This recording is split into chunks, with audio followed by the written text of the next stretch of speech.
The 4-year production cycle of an animated feature is a complex affair, noticeably different from the making of a live-action movie. We actually start by editing the picture.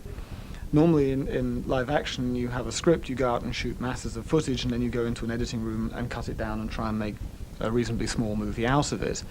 In animation, because as it were the raw footage is so hideously expensive, you don't finish any footage until you know exactly how much you're going to need, down to the last frame. We build what we call a Leica reel, or an animatic reel, that is real quick rough sketches that we shoot and put up on film. So we get an idea of the whole picture and what we're going to have before we start doing any of the sort of real production process. The story of Moses is such an archetypal story itself. You can look at the story of Luke Skywalker, you can look at the story of Simba from Lion King, you can look at Lawrence of Arabia, and all of them are somewhat of a Moses figure. Let go of your contempt for life before it destroys everything you hold dear. Think of your son. I would say the biggest thing, to me, how this steps out from the typical movie, is that we didn't do the Hebrews as good guys and the Egyptians as bad guys. Ramesses is not black and white. He's trapped in these traditions. When I pass into the next world, then you will be the morning and evening star. One damaged temple does not destroy centuries of tradition. But one weak link can break the chain of a mighty dynasty. This isn't a Disney fairy tale. It's not the kind of thing that I think Disney would necessarily tackle. And the subject matter, the dramatic, emotional, human subject matter in this film is not something that really has ever been explored in the way I think that Dreamworks is doing it. So you think you have friends in high places with the power to put us on the run? Well, forgive us these smiles on our faces. You'll know what power is when we are done, son. We're playing with the big boys now. Playing with the big boys now. By the might of Horus, you will kneel before us, kneel to our splendorous power. Pick up your silly twig, boy. You're playing with the big boys now. That's me, right?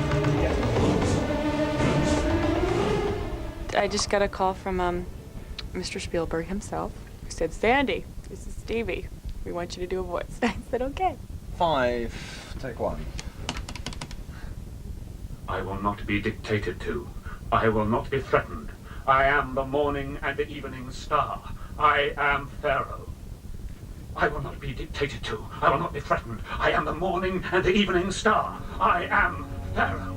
I will not be dictated to. I will not be threatened. I am the morning and the evening star. I am Pharaoh. The great thing about animation is that you can do literally dozens and dozens of takes. I think on one occasion Jeff Goldblum did 250 takes of one line because he was having fun with it. And so you can get, the thing that you know you need, and then you can try a lot of other ideas and see how they fit together later. Katzenberg wanted authenticity, so he took his team on a research trip to the roots of the story, Egypt. Kind of color, not dark. But before we go there... That's Will the ruler.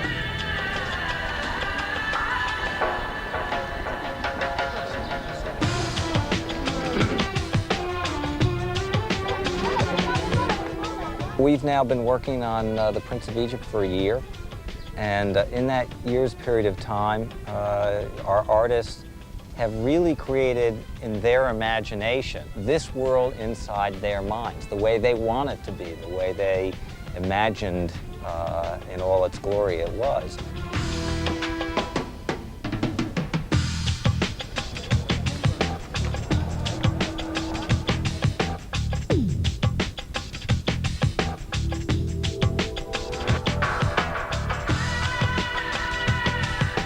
When I started drawing the Egyptian stuff here for the studio, everybody was saying that this is too big, the scales go completely, I am exaggerating, it's unreal.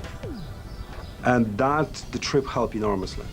Because first time when we stand up in front of these temples, even Jeffrey himself said, yeah, this is it, this is like direct draws. And that for me was like a huge weight was taken out of my chest.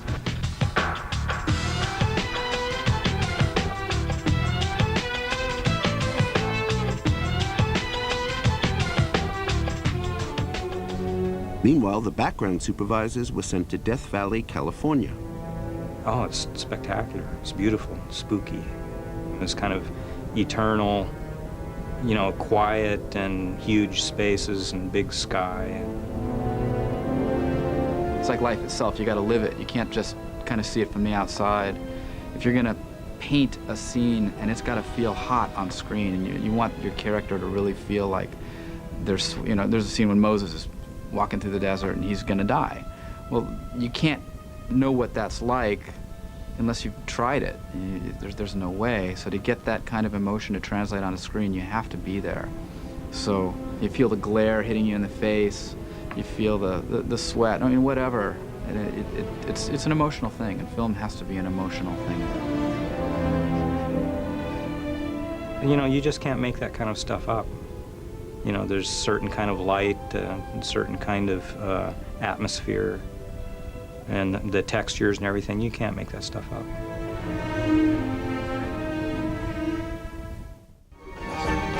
The core team maintained the look and mood on every piece of artwork, offering their artists advice and direction. Yeah, I'm doing some one of the median sequences. Just trying to work out the shadows on this side, wondering whether or not the shadows... Yeah, it looks good. You might want to watch how much light you let it spill off over here. The level of detail on the Prince of Egypt sets a benchmark. Before any image went to animation, it was checked and double-checked for accuracy.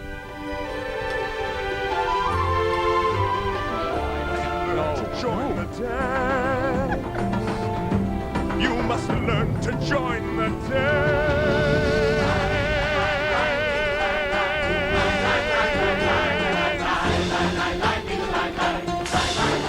Every department refined their input, perfecting each element that would find its way into the film.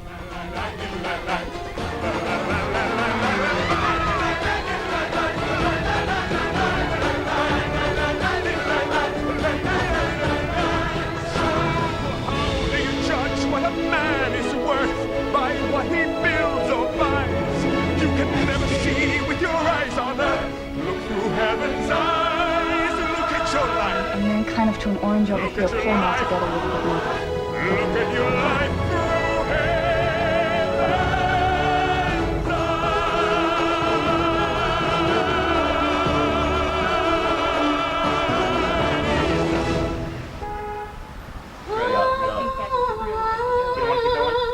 At Disney, Katzenberg had learned the importance of music to the success of an animated feature. Among his coups at the new studio was to secure Hans Zimmer, Academy Award-winning composer of The Lion King, to be head of music. Zimmer has composed and arranged the score for The Prince of Egypt. I mean, I remember Jeffrey coming to me and saying, "We're going to make the story of Moses," and me going, "Oh my God, what are we going to do? How are we going to solve this little puzzle?" And me saying to him, "Well, I've never read the Bible and I didn't see the Ten Commandments either." And then thinking, hang on, that's actually a good thing. Because I can be the guy amongst the team who can go, why can't we have Moses do this and this and this, because it'll propel the story forward, and then have people shoot me down and say, it's not in the Bible. Hush now, my baby, be still now. Alongside Hans Zimmer, Katzenberg chose Stephen Schwartz, Academy Award winner for Pocahontas, to write the songs. Deliver Us was the very first thing that I wrote for the film. I spent a lot of time writing essentially a lullaby for Moses' mother, whom we never see again in the film, but I really wanted you to feel the pain this woman went through in having to surrender her son to the river as the only possible way to protect him, and for all she knows, he's going to not be protected anyway. He's going to drown 2 seconds after she sets him into the basket and sends him off. The river, oh river, flow gently for me. Such precious cargo you bear. Do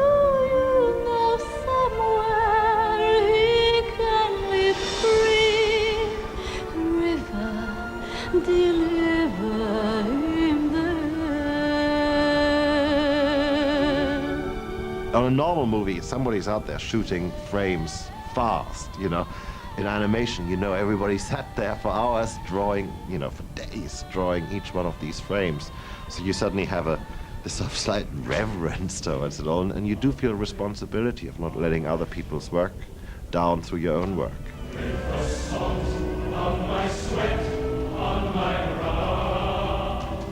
The work and effort involved in creating an animated feature is daunting. With over 40,000 illustrations needed just for the movie's opening 7 minutes, artists and animators faced a monumental task to complete their work in time.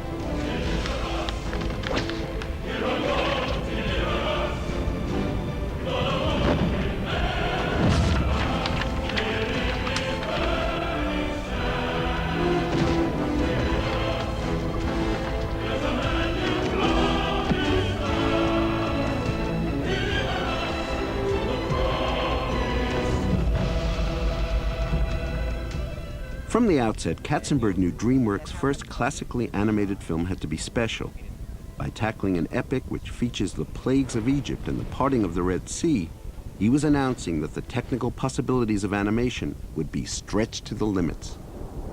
Visual effects in feature animated films are just as valid as they are in live action films, and just as computer intensive, creatively intensive. The Red Sea as a sequence is using something upwards of over 300,000 hours of rendering time, which is, I don't know, like over 32 years of technical rendering time, which is almost double the total rendering time on Titanic.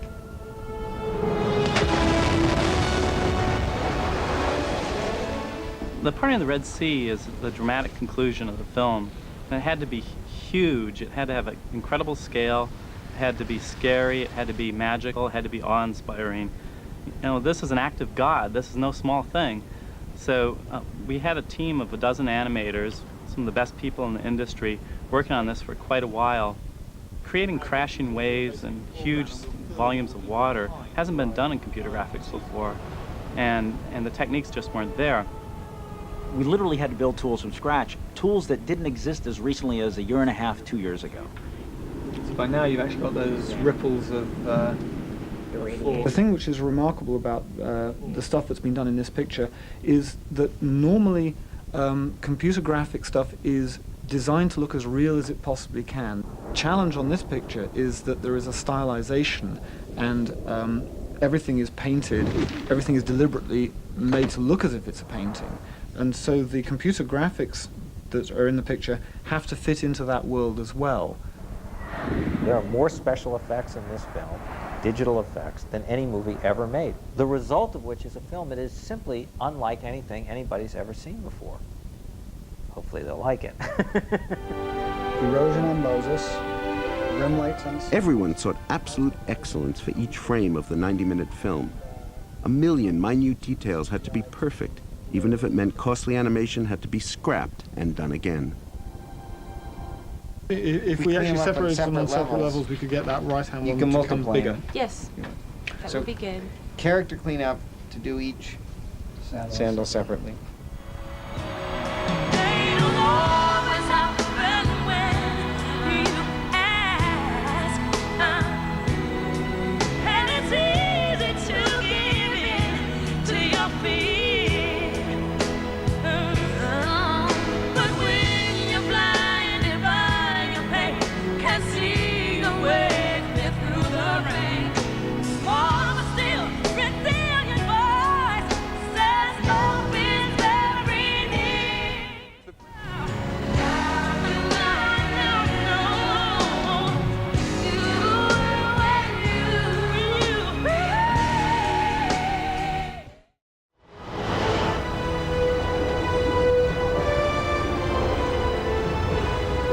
Spring 1998, Hans Zimmer, Stephen Schwartz, and the core team traveled to London to record the music.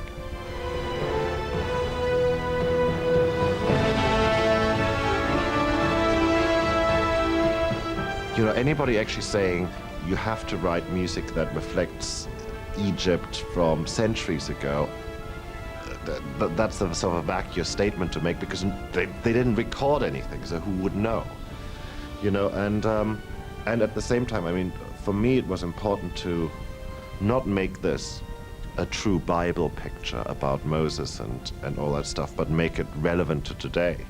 And the only way I could do that was by writing music that would sound good to us today. Here we go.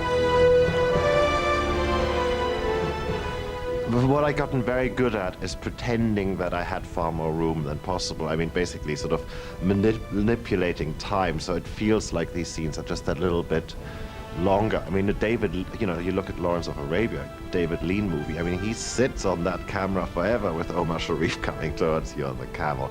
We can't do that. You know, we have so much story to tell.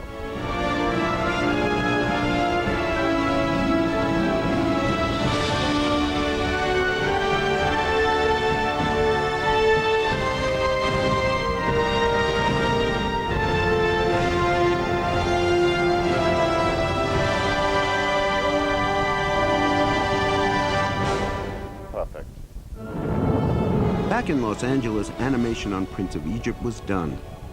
Though much post-production work still lay ahead, this was a major landmark in the film's long road to completion. There are levels of character animation that's been done on this picture that I simply haven't seen in an animated picture before. And part of this is because of the material, the things that the actors, the animators, as actors, are being asked to perform. The emotions that Moses goes through, for instance, are very complex and conflicted and sophisticated. And this is at a level of performance which simply hasn't been asked for in an animated picture before. The top level of animation, if you like, is when you can really make people believe that that drawing is thinking. Not that just that the drawing is speaking and creating these words, but actually thinking.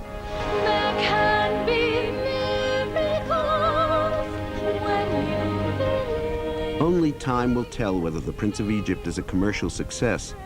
But right now, its creators have no regrets.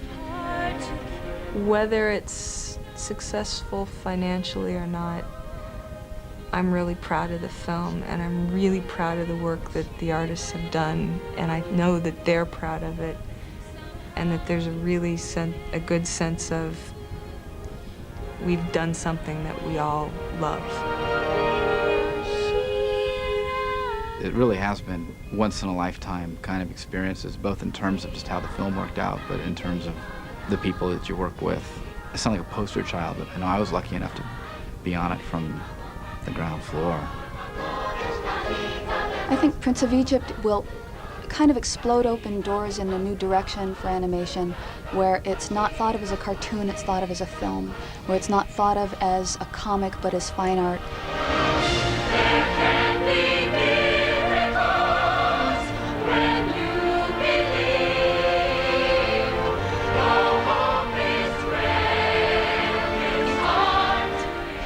It has been, you know, an incredible journey, to say the least.